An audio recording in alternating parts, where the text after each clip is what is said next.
आउज़ुबिल्लाहि मिनश्शैतानिर्रजीम बिस्मिल्लाहिर्रहमानिर्रहीम। Dear students, अस्सलामु अलैकुम। क्लास 10th का लेक्चर नंबर 70 है। इस लेक्चर के अंदर हमने चैप्टर नंबर 6 की रिव्यू एक्सरसाइज को डिस्कस करना है।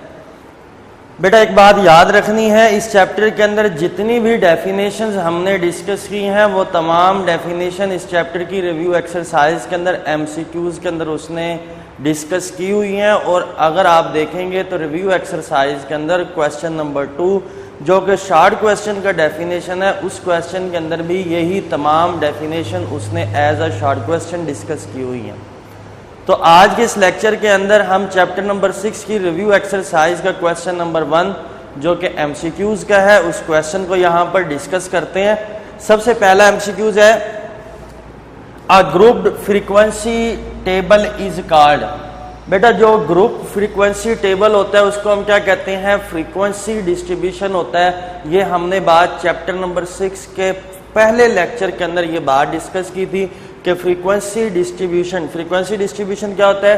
A grouped frequency table. Frequency table को हम जो बनाते हैं वो क्या कहलाता है? फ्रीक्वेंसी डिस्ट्रीब्यूशन कहलाता है। दूसरा एमसीक्यूज है आपके पास। दूसरे एमसीक्यूज के अंदर उसने हिस्टोग्राम की डेफिनेशन को डिस्कस किया हुआ है। हिस्टोग्राम क्या होता है? Histogram is a set of adjacent rectangle. जब हमने ये क्वेश्चन डिस्कस किया था हिस्टोग्राम का एक्सरसाइज 6.1 के अंदर, तो वहां पर ये डेफिनेशन भी हम डिस्कस कर चुके हैं कि जो हिस्टोग्राम है वो क्या है? सेट है किसका? एडजेसेंट रेक्टेंगल्स का। ये क्वेश्चन की जो स्टेटमेंट है उसके एंड में जो ब्रैकेट में लिखा हुआ है वो इसका आंसर होगा। उसके बाद हमने एक दूसरी डेफिनेशन पढ़ी थी फ्रीक्वेंसी पॉलीगॉन की। फ्रीक्वेंसी पॉलीगॉन क्या होते हैं? Many sided close figure. ऐसी कोई भी क्लोज फिगर जिसकी काफी ज्यादा साइड्स होंगी उसको हम क्या कहेंगे? पॉलीगॉन कहेंगे। A frequency polygon is many sided closed figure. उसके बाद नेक्स्ट हमारे पास एमसीक्यूज है, वो कहते हैं कि कम्युलेटिव फ्रीक्वेंसी जो टेबल होता है उसको हम क्या कह सकते हैं? Less than cumulative frequency table भी हम उसको कह सकते हैं, डिस्ट्रीब्यूशन कह सकते हैं। ये बात आपने डेफिनेशन के अंदर डिस्कस नहीं की, इसको याद रखना है कि जो कम्युलेटिव फ्रीक्वेंसी टेबल होता है उसको हम less than cumulative frequency distribution के नाम से भी उसको हम याद रख सकते हैं। दूसरी बात, ये चीज हमने एक्सरसाइज 6.1 में डिस्कस की थी कि जब भी हम कम्युलेटिव फ्रीक्वेंसी पॉलीगॉन को डिस्कस करते हैं तो हमने फ्रीक्वेंसी के अगेंस्ट किस चीज को प्लॉट करते हैं? अपर क्लास बाउंड्रीज को। किसको? अपर क्लास बाउंड्रीज को। बेटा हम जब पॉलीगॉन बनाते हैं ना XY प्लेन के अंदर, तो हम क्या लेते हैं? फ्रीक्वेंसी का अगेंस्ट किस चीज को लेते हैं? अपर क्लास बाउंड्रीज को लेते होते हैं। नेक्स्ट हमारे पास एमसीक्यूज नंबर 6 है।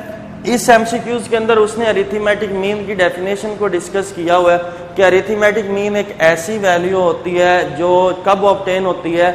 अगर हम तमाम ऑब्जर्वेशन के सम को नंबर ऑफ ऑब्जर्वेशन पर डिवाइड कर दें। वो कहता है arithmetic mean is a measure that determine a value of variable understanding by dividing the sum of all value of variable by their. Sum of all variable को divide करते हैं किस पर? नंबर ऑफ वेरिएबल पर। तो MCQs जो है option जो होगा वो उसका नंबर जो ऑप्शन होगा वो करेक्ट होगा।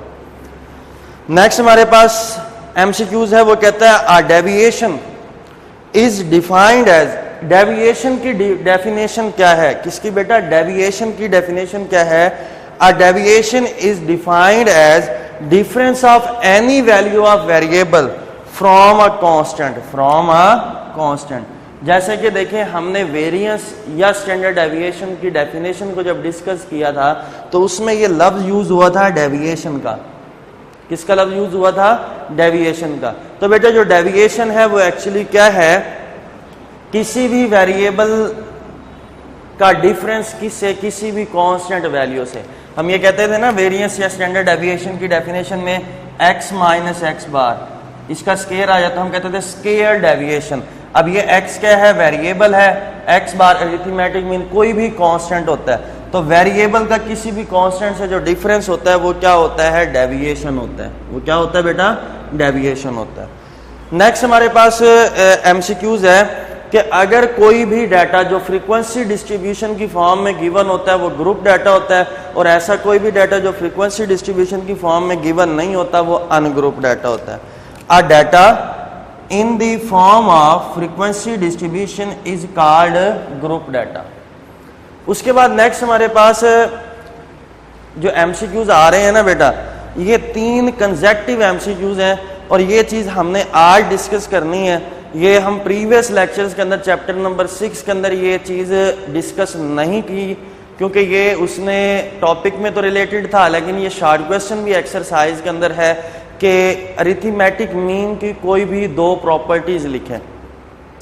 बेटा सबसे पहली प्रॉपर्टी तो ये है कि अगर हमारे पास किसी भी डाटा के अंदर जो वेरिएबल आ रहे हैं वो सेम आ रहे हो, वो क्या आ रहे हो, सेम एक ही कांस्टेंट आ रहा हो, तो उसका मीन जो होगा वो भी वही कांस्टेंट खुद होगा, वो भी वही कांस्टेंट खुद होगा।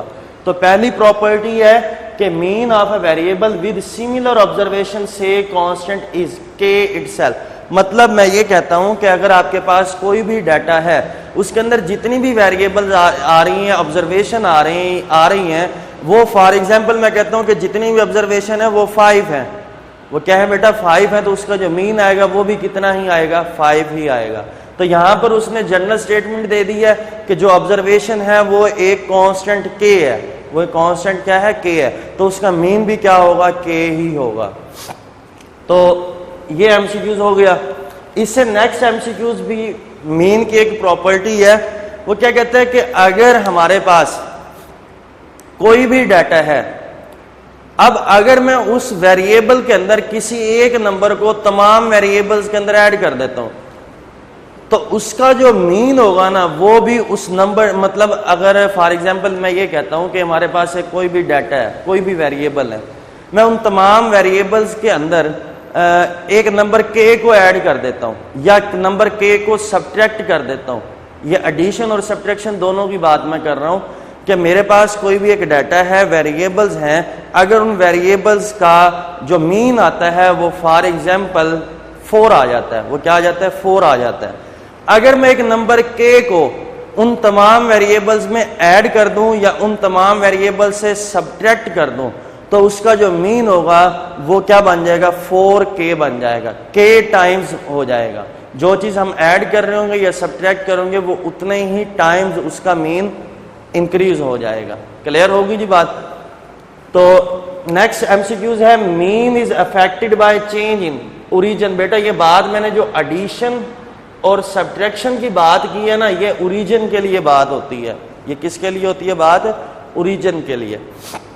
इसी तरीके से एक दूसरी प्रॉपर्टी है कि अगर मेरे पास कोई भी एक डाटा है, उस वेरिएबल्स हैं, उन ऑब्जर्वेशंस हैं, उनका मीन आ जाता है मेरे पास फॉर एग्जांपल 8, क्या आ जाता है बेटा 8। मैं अगर उन तमाम वेरिएबल या ऑब्जर्वेशन को k से मल्टीप्लाई कर देता हूं, तो उसका जो मीन होगा वो क्या बन जाएगा, 8k बन जाएगा, उसका k टाइम्स हो गया। तो अगर हम एडिशन या सब्ट्रैक्शन की बात करेंगे तो वो ओरिजिन के लिए होगा, और अगर मल्टीप्लिकेशन के लिए बात करेंगे तो वो स्केल के लिए होगा। Mean is affected by change in scale. Scale को भी चेंज करने से मीन अफेक्ट होता है, ओरिजिन को भी चेंज करने से मीन अफेक्ट हो जाता है। दूसरी बात, अगर हम sum of deviation of variable from its mean, अगर वेरिएबल में से मीन को माइनस कर दिया जाए, जिसको हम कहते हैं x माइनस एक्स बार, कि हर वेरिएबल में से अरिथमेटिक मीन को क्या कर दिया, माइनस कर दिया। वो कहता है कि इस डेविएशन को जो सम होगा वो हमेशा क्या होगा, 0 होगा। हम ये कह सकते हैं कि समेशन x माइनस एक्स बार का ये क्या होगा, इनका जो डिफरेंस होगा वो क्या होगा, 0 होगा। Sum of deviation of variable from its mean is always 0। इसका सम क्या होगा, हमेशा 0 होगा। नेक्स्ट हमारे पास हमने एक डेफिनेशन पढ़ी हुई है ज्योमेट्रिक मीन की। ज्योमेट्रिक मीन क्या होता है, nth positive root of the product of observation. वो क्या कहलाता है, ज्योमेट्रिक मीन कहलाता है। The nth positive root of the product of observation is called geometric mean. इसी तरीके से हमने हार्मोनिक मीन की डेफिनेशन को भी डिस्कस किया हुआ है। हार्मोनिक मीन की डेफिनेशन क्या थी? ऐसी वैल्यू जो ऑब्टेन होती है by reciprocating the mean of the reciprocal of observation. Observation का भी मीन का भी रेसिप्रोकल बन जाता है और ऑब्जर्वेशन का भी रेसिप्रोकल बन जाता है, जिसको हमने डिफाइन किया था कि harmonic mean is equal to n over summation 1 over x। Clear होगी जी बात? तो ये डेफिनेशन किसकी है? हार्मोनिक मीन की। The value obtain by reciprocating the mean of the reciprocal of observation is called harmonic mean. Next भी हमारे पास एक डेफिनेशन है कि किसी भी डाटा के अंदर जो वैल्यू सबसे ज्यादा टाइम आती है वो क्या कहलाती है? Mod. The most frequent observation in the data set is called mod. किसी भी डाटा के अंदर जो वैल्यू सबसे ज्यादा टाइम आती है वो क्या कहलाती है? मॉड कहलाती है। नेक्स्ट हमारे पास एमसीक्यूज है, वो भी एक डेफिनेशन है कि किसी भी डाटा के अंदर मोस्ट मिडलेस्ट जो वैल्यू होती है वो क्या कहलाती है? मीन कहलाती है। The major which determine the middle most observation in the data set is called median. Clear होगी जी बात? उसके बाद हमारे पास एक हमने टॉपिक डिस्कस किया था, टॉपिक का नेम लिखा था क्वार्टाइल्स, तो उससे जो रिलेटेड क्वेश्चन थे वो भी हमने करने हैं। तो क्वार्टाइल की डेफिनेशन को डिस्कस करते हैं। वो कहते हैं कि observation that divide a data set into 4 equal part. बेटा क्वार्टर का लफ्ज कभी सुना है? 0.25 होता है। तो क्वार्टाइल जो होता है वो एक ऐसी ऑब्जर्वेशन है जो किसी भी डाटा को 4 इक्वल पार्ट्स में क्या कर देती है? डिवाइड कर देती है। नेक्स्ट हमारे पास डेफिनेशन है डिस्पर्शन की। डिस्पर्शन की डेफिनेशन को हम डिस्कस कर चुके हैं कि किसी भी डाटा के अंदर स्प्रेड और स्कैटर्डनेस जो होगी वो क्या कहलाएगी?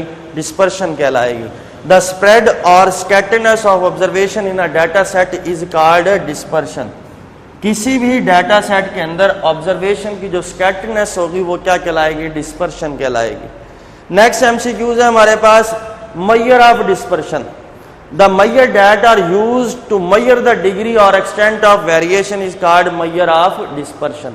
ये डेफिनेशन भी हम डिस्कस कर चुके हैं। नेक्स्ट हमारे पास फिर दोबारा डेफिनेशन है रेंज की। रेंज क्या होता है? एक्सटेंट ऑफ वेरिएशन होता है between 2 extreme values. 2 extreme value, एक एक्सट्रीम वैल्यू क्या होगी? सबसे कम। दूसरी एक्सट्रीम वैल्यू क्या होगी? सबसे लार्जेस्ट वैल्यू। तो ये रेंज की डेफिनेशन है। तो आप देखें अगर गौर से, तो हमने जितने भी एमसीक्यूज डिस्कस किए हैं, ये नेक्स्ट 2 एमसीक्यूज होंगे। एक में स्टैंडर्ड डेविएशन की डेफिनेशन है, एक में वेरिएंस की है। तो हमने जितने भी एमसीक्यूज डिस्कस किए हैं वो तमाम एमसीक्यूज जो हैं वो डेफिनेशंस हैं, और इन डेफिनेशंस को हम चैप्टर के अंदर डिस्कस कर चुके हैं। सिर्फ एक बात आपने नहीं पढ़ी है, जो कि एक्सरसाइज चैप्टर नंबर 6 की रिव्यू एक्सरसाइज में शॉर्ट क्वेश्चन होगा कि write to any 2 properties of arithmetic mean. तो हमने 3 प्रॉपर्टीज यहाँ पर डिस्कस कर ली हैं कि अगर हमारे पास जो भी वेरिएबल है वो एक सेम कांस्टेंट के होगा तो उसका मीन भी के ही होगा, और mean is affected by change in origin and mean is affected by change in scale. Origin की जो बात होगी वो एडिशन और सब्ट्रैक्शन के लिए होगी, स्केल की जो बात होगी वो मल्टीप्लिकेशन के लिए होगी। तो इंशाअल्लाह ताला नेक्स्ट लेक्चर के अंदर, लेक्चर नंबर 71 में हम चैप्टर नंबर 7 को स्टार्ट करेंगे। अल्लाह हाफिज़।